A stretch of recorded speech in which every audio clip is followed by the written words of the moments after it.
Hello guys, Hero of Cadia here, and today I want to talk to you about a concept I've been thinking a lot about for a couple of days now.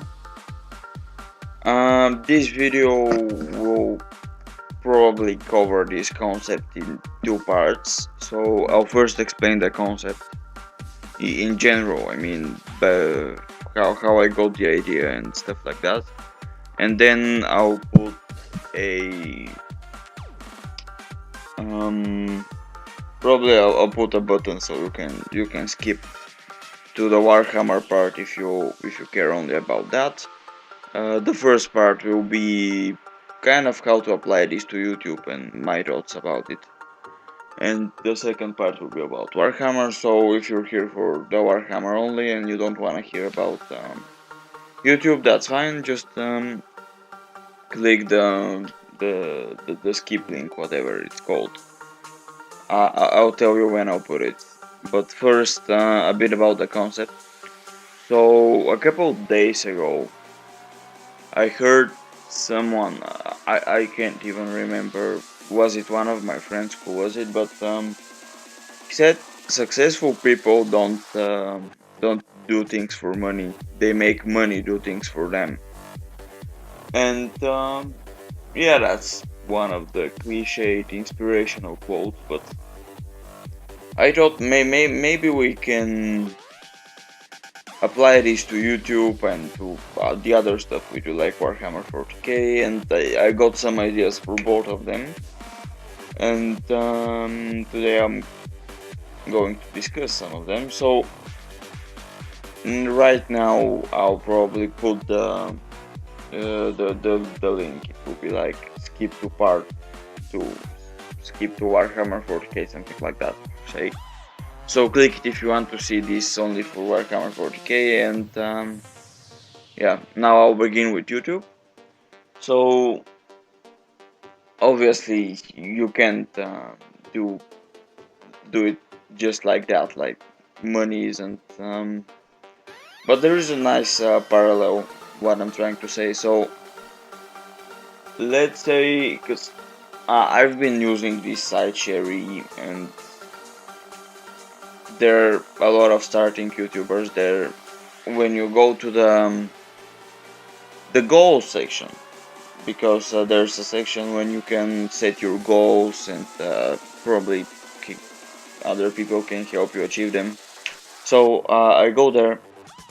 Everyone is just like more subs, more subs, more subs, or more views, and I can understand where they're coming from, but is that really the point of YouTube?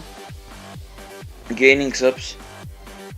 Wouldn't it be better if we say put our ideas, like now we put our ideas out there, and I don't care how many subs I have, really, because I have the right ones. Like John Lennon said, always be honest. It won't get you the many friends, but it will get you the right ones. Yeah, I think it was like that. I'm not really good at remembering the quotes as exactly as they were, but something like among those lines. So yeah, use YouTube about ideas. Let YouTube serve a greater purpose. If your purpose, if your end goal is YouTube, then I'm not saying all of you won't, but many of you probably won't reach many subscribers, and that's your main goal. But when I saw the other bigger channels out there, and I saw what they do, I mean, bigger channels are, let's say, Arch Warhammer, because that's one of the big channels for me. I mean, he has about 100, almost 100,000 subscribers, and that's not as big as many of the really big channels, but it seems like a big channel to me. I mean, there is a lot of people interested in the content he makes also Warhammer 40k content. Not only Warhammer, but 40k, but Warhammer in general, Games Workshop in general. So I feel like there's half of the fan base that plays Warhammer 40k like follows this channel, so it's really it feels huge just because of the fan base. And that's again, you don't care about the subscriber count, you care to attract people which will watch your videos and leave ideas and kind of serve an idea. It's what I'm trying to say, and not serve the subscriber begging stuff, which I see so often. That's why I don't use sub for sub and other stuff small YouTubers do, because that's not the purpose of this channel.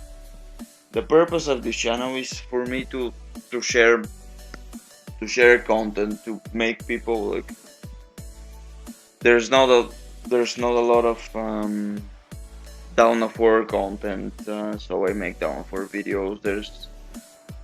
There's always a demand for more Warhammer 40k tabletop content. That's why I do this, because I wanna share what I do, I wanna improve, and I wanna make better and better models. And if I put stuff out there, I get feedback, and when I get feedback, hopefully I start being better at what I do.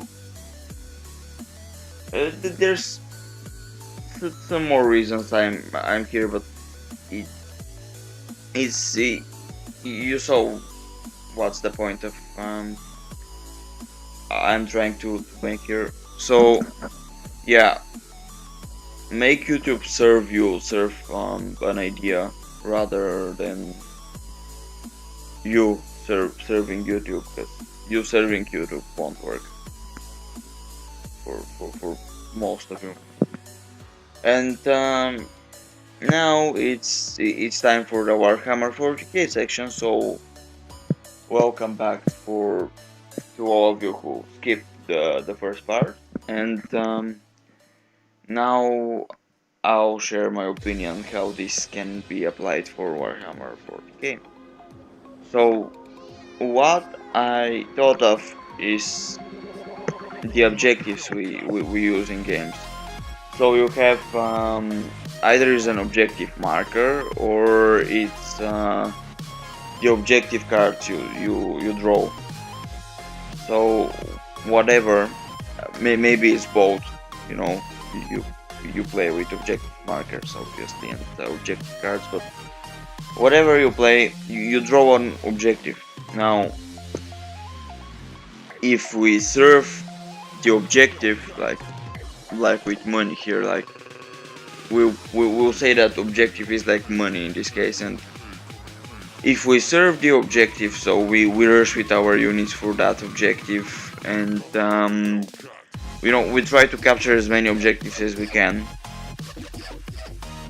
What happens is you either lose a lot of units, which I can assure you it happens, or you're not in a position to keep up with the objectives drawn, and you kind of drag your army around for objectives as much as you can, and don't get to use it as it's supposed to do, because we always concentrate on the list and how we build our units, what is in our roster. But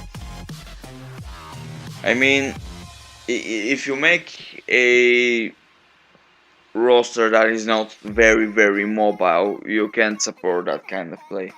If you make roster that is very mobile, and it's for a lower amount of points than, like, say 2000, you can dedicate fully roster to one type of play. I think it's much more efficient to make a balanced roster, and balanced rosters have to well, rely on your strategic thinking, and you can't think strategically if you run around grabbing all the objectives all the time without thinking. So instead of getting the objectives without thinking and just trying to collect as many of them, what about if the objectives serve us? What if we complete not the objectives that are easiest to take, but the ones that will most benefit us? So if a unit is better off in the area of the objective, for example, I have an objective to go back with a unit to grab the objective, and I have an objective to go forward, and I have 2 units. Now I'll take 2 objective markers, objective points, whatever. If I move one of the units forward, get the objective, and I move and run one of the units backwards and get the objective. The problem here is that now I have no units supporting the forward unit, and there's a really long distance between those 2 units. So now he has separated, or rather not the opponent, because he hasn't lured me in there. I have separated my units. I have no support, or not enough support for a said unit that is in the forward position, and he'll probably get wiped off or left with almost no man in it, and it will, well, be entirely useless for one objective point. However, if I move both of the units forward, I'll get one objective point, but I'll be able to get more shooting, and then I'll be able to hold this ground. And perhaps if he shoots again, because he can concentrate on one squad, once he shoots at the one of the squads, whatever, whichever he shoots at, I can retreat said squad, because it will be again not as devastated, because you had another squad shooting at it, but at the enemy squad, so they shoot less, but you still have a hurt squad. Now that squad can probably go back behind the other of your squads, grab the objective that is that you left behind, and you still hold that position, and you can finish off the enemy squad. If that makes any sense, or perhaps choosing, if you have to go 2 ways, choosing the more tactical position and discarding the other objective, things like that. Just making the objectives serve you rather than you serving the objectives. One other thing is, if you see your opponent serves the objectives, you can add on top of your strategic movement by accounting that he will run blindly in objectives, and that means he is now predictable, because when I play a lot with a friend who plays Tyranids, and Tyranids, although their codex is old, seems like pretty solid army actually, if you make a good list. But he does that with the objectives. Every time he draws an objective, he tries to achieve it. So one game it works for him, because I'm an idiot and I spread my units and I act stupidly. The next game I start thinking about stuff, and he spreads his army across taking objective, which not that hard. I mean, Tyranids take up almost all of their deployment zones sometimes, because they're really swarmy, and you can do that a bit easily with Tyranids. Then say, well, Space Marines you can Rhino spam, but if you don't Rhino spam, probably you move a bit slow, and if you are with formations like mine, it's not always beneficial to go chasing after every objective. But whatever, I'm getting off track here. So he he he tries to grab every objective, and I have fortified one objective, and he tries to grab it anyway. So I now he'll concentrate all his thought, like he will concentrate on getting this objective. Now I can sit there and he'll probably think of a way, because if you really start thinking about a way to take the objective, because that's what he wants, you will find a way to kill my units on the objective marker, to kind of trick me. However, if I retreat my units off the objective marker, he will be so concentrated again on making his units making it to the objective marker, that he will forget about my units being in range of the objective marker, like not grabbing it, but their weapons are in range to shoot. So let's say he grabs the objective, and then because he can shoot, he run them, let's say. Now I can re-emerge from the back of a building with my bikes and just kill the unit with flamers, or I can just have put my tactical squad a bit back, so he grabs the objective, because that's what he's concentrated on. He won't think about what happens after that. Well, mostly he doesn't think. Maybe some other, maybe most of the other players do, but he doesn't. So that really works. So he doesn't think what will happen after he grabs that objective. So I can set up an ambush, like not exactly an ambush, but kind of an ambush. So yeah, if you see your opponent follows the objective markers, he gets kind of predictable. Now, there are a lot of examples I can talk about, and I can go on giving such examples, but I think you understood the point. So tell me if I got anything right, because these are my thoughts, and I would love to hear yours. Also slap a like if you enjoyed, and yeah, subscribe if you want to see more content like this one. I mean, you'll see it anyway, but if you want to get notified when said content comes out, rather. So yeah guys, thank you for watching. Leave your opinions in the comments down below, and I'll see you next time.